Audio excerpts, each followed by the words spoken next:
we remembered last week that the Savior, the Messiah, is getting closer to his crucifixion. Lazarus was risen from the grave, right? Yahoshua did that. And when he did that, this drew a lot of attention amongst Yasharel. Again, this is about Yasharel. This is not the world here. The Gentiles haven't came in. The Gentiles are not even. I just want you guys to understand this. This is about Yasharel. The Yahudim has taken notice of him doing this, okay? Because again, Lazarus was in the grave for 4 days. Yahoshua was running around doing all these miracles, but this one was like the pinnacle. It was the big one. So now Passover is coming, and now they all want to see Yahoshua. They get close to the Messiah. All right, and so that's where we left off last week. Let's continue in chapter 12. We're in chapter 12. We're going to go to verse 9. And Sister T, if you can help us.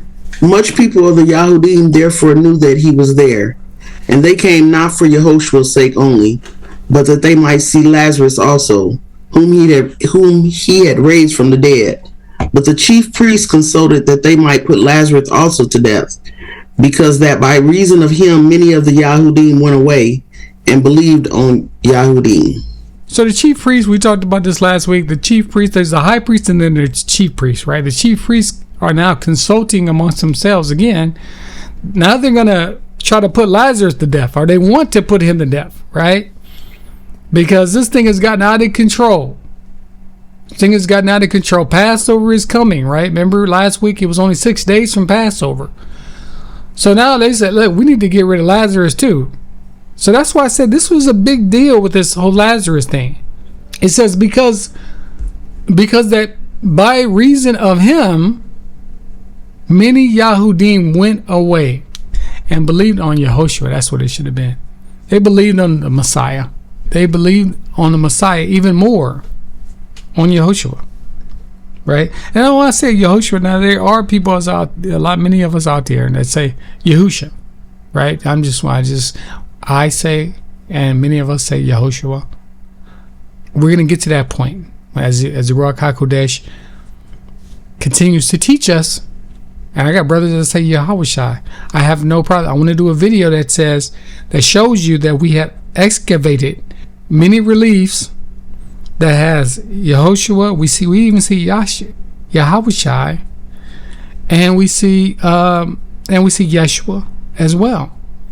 Okay, so we know that over time, groups of Hebrews did use this pronunciation, and we're going to do a Bible study on that. But I just want you guys to know I do use Yahoshua, and I believe that's the proper rendering. But I'm okay with everybody else who says Yahushua because we're all growing. Okay, moving on here. So they believed on him because of Lazarus being raised. On the next day, much people that were come to the feast, when they heard that Yahoshua was coming to Jerusalem, took branches of palm trees and went forth to meet him and cried, Hosanna, blessed is the King of Yasharel that cometh in the name of Yah. And Yahoshua, when he had found a young ass, sat thereon, as it is written, Fear not, daughter of Sion, behold thy king come, sitting on an ass's colt. Can we continue? These things understood not his disciples at the first, but when Yahoshua was glorified, then remembered they that these things were written of him, and that they had done these things unto him. The people therefore that was with him when he called Lazarus out of his grave and raised him from the dead bear record. For this caused the people to also meet him, for that they heard that he had done this miracle.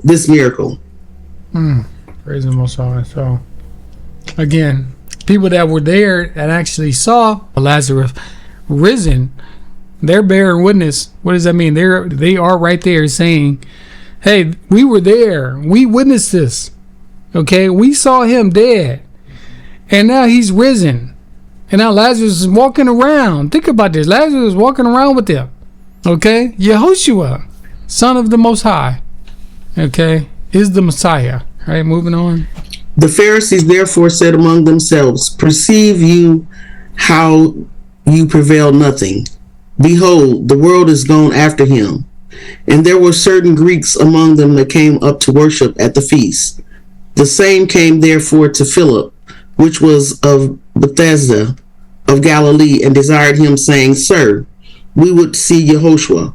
Philip came and told Andrew, and again Andrew and Philip told Yahoshua. Now we got some Greeks coming in there. Some people believe that these were Gentiles. Some people say no, they were Hebrews, because how can a Gentile get into the temple? It was unlawful for a Gentile at this time. They want to see the Messiah. They want to speak with him. Okay? And so, but they're at a feast. What feast are they at? We should all know this by now, right? We should all know what feast they're at. What big feast are they at? The festival, I should say, right? What feast or festival are they at? Is it Passover? They're at Passover. John says Passover, absolutely. So they're there a few days before. We don't know exactly how many, but we know last week it was 6 days when they were at Lazarus and Martha's house. Excuse me. Now, we know there was a few days before the feast day, Passover, okay? Philip shows up, and they're speaking to Philip. The Greeks are going to Philip, and they're wanting to see Yahoshua speak with him. I want to highlight that. Okay, so moving on. And Yahoshua answered them, saying, The hour is come that the Son of Man should be glorified. Truly, truly, I say to you, except a corn of wheat fall into the ground and die, it abides alone. But if it die, it bringeth forth much fruit. He that loved his life shall lose it, and he that hates his life in this world shall keep it to life eternal.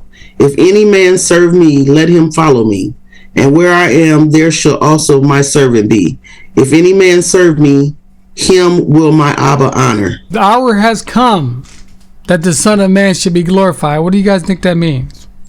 Yeah. The hour has come where that's when they're getting ready to crucify him? That's right. It says that the Son of Man should be glorified, right? And you're absolutely correct, Sister T, is that he is to be crucified. That's why he came, right? I mean, that's part of the reason why he came, right? The hour has come that the Son of Man should be glorified. Now, that word glorified is kabod. We know this already, right? Kabod is the Hebrew word. Kabod, when you look at the Hebrew word, it definitely means he is going to be lifted up. He is going to be proclaimed. He's going to be honored. But then there's also a heaviness there too. So this heaviness and that this honor and that this revering is going to happen for him. I mean, he's going to be known as the Messiah all over the world. And has that not been the case? There's nowhere in the world that you can go where you're not going to have some account of the Messiah, right? Jesus, as some people call him. Some people call him Jesus. Some people call him Yeshua, the Greeks do. And then he's known everywhere. He's been glorified. He's saying that's what's going to happen with me, right? And then he says something very interesting. We gotta pause on all of this. He that loves his life, right? He that loves his life shall lose it. And he that hates his life in this world shall keep it life eternal. If you are willing to lay down those things in your life that you need to die to, you're not trying to please yourself anymore, please your flesh, but you want to die to those things. That's what he's saying here. He says if you do that, your life is going to be kept, number one, and then two, eternal life. But if you try to hold on to those things, you're going to lose it. You are going to lose it. That is a fact. But he wants us to die to the world. Those worldly passions and those worldly lust. The lust of the flesh, the lust of the eyes, the pride of life. To be holy and separate. Very good, John. Brother John says something. He says to be holy and separate. To be the Kodesh. His purpose. Because he said we are the Kodesh, which is set apart. That's holy and set apart. For his purpose. For his purpose, absolutely correct. That's great, man. That's definitely confirming the Ruach HaKodesh is speaking. Mm-hmm. Because that's exactly what it is. We are to be set apart from the world. Wholly set apart. Yep. For his glory. And it's not about ours. All right, so Amen. If any man serve me, let him follow me, and where I am, there shall he also my servant be. If any man serve me, him my Abba will honor.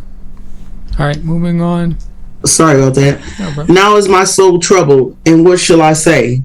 Father, save me from this hour. But for this cause came I unto this hour. Abba, glorify your name. Then came there a voice from the Shemayim, saying, I have both glorified it and will glorify it again. The people therefore that stood by and heard it said that it thundered. Others said, and Malachim spake to him. Yahoshua answered and said, this voice came not because of me, but for your sakes. We probably have all had some similar experiences. We don't know, but sometimes the Most High will speak to us. We just don't realize he's speaking. But he's always speaking. He's speaking to the Messiah here, and he's telling him, Messiah says, Abba, glorify your name. He says, from Shamayim. He says, I have glorified it, and I'm going to glorify it again. The Father is no joke. The people are standing around. There are people standing around, and they heard it and said, what is that? It sounded like thunder. And the other one said, no, that's an angel. And the Malachim. A Malachim spake to him. We know Malachim is an angel, right? Yahoshua answered and said, the voice is not because of me, but it's because of your sake. In other words, Messiah is speaking very clearly. Look, I know that he don't need to speak to me. I already know what I'm here to do. That was for your sake. All right, moving on. Now is the judgment of this world. Now shall the prince of this world be cast out. And I, if I be lifted up from the earth, will draw all men unto me. This he said, signifying what death he should die. The people answered him, we have heard out of the law that Messiah abides forever. And how do you say, the Son of Man must be lifted up? Who is the Son of Man? So Satan is going to be cast out. It says, now shall the prince of the world. We know who that is. That's Hasatan. He's going to be cast out. So you might ask, well, he's not cast out yet. He's still roaming around. What do you mean, Messiah? How's he cast out? He is cast out because we're supposed to be casting him out. We are to take our authority. Who is that? We are to take our authority. Children of Yah, we are to take our authority. That's why he's moving around, having his free reign. Hasatan cannot stand in this, cannot even be in the same room when the Ruach HaKodesh is moving, right? He has to flee. So then this he says, signifying his death that he would die, right? All right, moving on. Then Yahoshua said unto them, yet a little while is the light with you. Walk while you have the light, unless darkness come upon you. For he that walks in darkness knows not where he goes. While you have light, believe in the light, that you may be the children of the light. These things spake Yahoshua and departed, and did hide himself from them.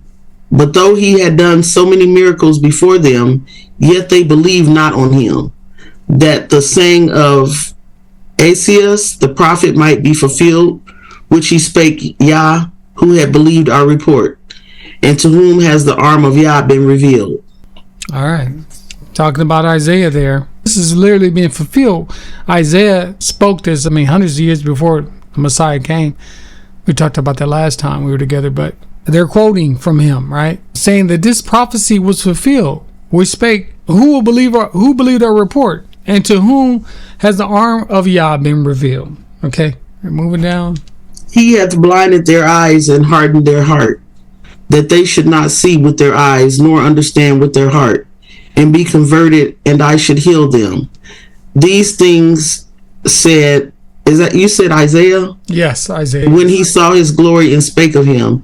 Nevertheless, among the chief rulers also many believed on him, but because of the Pharisees they did not confess him, lest they should be put out of the synagogue. For they love the praise of men more than the praise of God. See, again, quoting from Isaiah 10:53, and earlier one was 6:9. He has blinded their eyes and hardened their hearts. He's talking about who? He's talking about those chief priests, Pharisees, scribes, any of the unbelievers, right? The Yahudim, who did not want to believe that he was the Messiah. He says that he has hardened their hearts, that they should not see with their eyes, nor understand with their hearts, and be converted, and I should heal them. Now, again, this is talking about Yasharel. Now, we see in the Old Testament that the Father calls Yasharel his son. He calls Yasharel his son. But then we also see him calling, of course, Yahoshua is his son as well, right? We are, in other words, we are children of Abba Yah. We are children of the Most High, Abba Yah, right? And the Messiah, he sends his son here. What do? We do the exact same thing that was going on in the days of Isaiah, being hard-hearted So he says the same thing's going to happen. He says their hearts are going to be hardened. They're not going to see with their eyes nor understand with their heart or be converted, that I should heal them. We don't want to have any of these things. We want to pray, Most High, please give me a heart of flesh. Open up my eyes with the lenses of the Messiah, lenses of the Ruach HaKodesh. I want to be that child of you, that I should be healed. That's a prayer all right there. If you just make that personal in your own life, that you would be healed if you do those things. That's the heart of the Most High. That's the heart of the Messiah. Yes. But it says here that there were some chief rulers, that did believe on him, but because the Pharisees did not confess him, they didn't want to say anything because they didn't want to get put out of the synagogue. It says, for they love the praise of men more than the praise of Abba Yah, more than the praise of Elohim. And that's so many people on earth, right? Sometimes we have to make hard decisions for God, even though it's going to upset other people. So we have to be led by the Ruach HaKodesh, and wherever he wants to go, that's where we go. But yeah, and that way is not going to be always friendly to a lot of people. Right. They're not going to agree with that. Why are you doing that? Why are you doing this? Because it's written in the Word, and I'm in agreement with the Word. That's why. Go take it up with my Father. Don't, if you got a problem with that, the enemy does not want to see you victorious. All right, moving on here. Yahoshua cried and said, he that believes on me believes not on me, but on him that sent me. And he that see me, see him that sent me. I am come a light into the world, that whosoever believeth on me should not abide in darkness. And if any man hear my words and believe not, I judge him not. For I came not to judge the world, but to save the world. He that rejects me and receives not my words, have one that judges him. The word that I have spoken, the same shall judge him in the last day. The word that I have spoken, that is what's going to judge him. Now we know he is the word. The word became flesh and dwelt among us. So no, he did not come down the first time, as he just said. Not me. He just said he didn't come down the first time to judge the world. He came down to what? What did it say? To redeem the world. Save the world. That's right. He came down to save the world. Right? Now, there is going to be a judgment. We can see that in the book of Revelation. And he's going to be doing a judgment. We see that in the book of John earlier when we read that. When that time comes. What's the judgment going to be about? It's going to be based on the word that he's already said. The Messiah's words do not contradict the Father's. Because remember, the Father sent his Son here.